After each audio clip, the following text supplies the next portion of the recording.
Now we have Ashanti. She says, I smoke and drink. How long should I be completely sober before getting a BBL? Well, yeah, I mean, you got a couple issues with that. Obviously, Mm-hmm. with smoking, the minimum is 2 weeks before, and it's better to be about 30 days before. And the reason why is if you smoke actively, and then when you stop smoking, couple of days, 10 days, 2 weeks after, you're going to be producing more secretions. That makes it trickier for anesthesia to do their job right. So if you wait a full month, it's going to be easier and safer for them.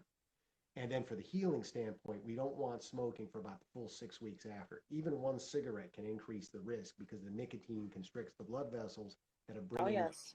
to get things to heal. So we don't want to have, wounds and skin and all that business. If you know our tummy tuck results, nobody has ever gotten a wound vac or anything, at least not from my hands. Um, that, if you're talking about any healing problems, it's small stuff. It's not big stuff. Part of that is the technique, and then also, just doing what we want you to do by not smoking. So you want to be pretty much no smoking or drinking for, I would say, minimum of 2 weeks. 3 or 4 is better. Now with Mm-hmm. alcohol, light use is going to be fine up to a couple of days. Right. If you're going to want a massive bender, want to do that right before surgery.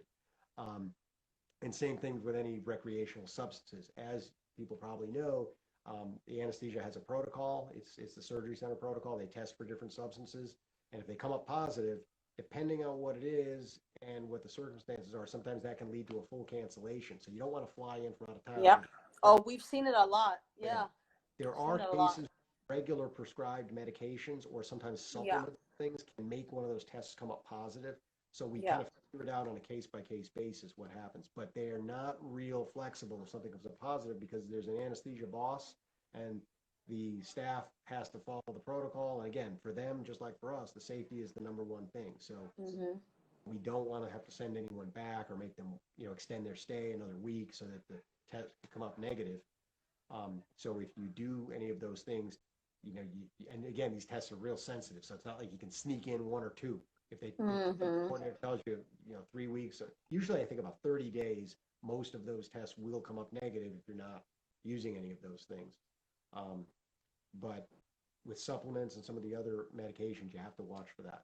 So What about marijuana, doc? I know, like, basically almost everybody smokes. A lot of the patients smoke. So, what about actual like marijuana? Would that be yeah, a reason for cancellation?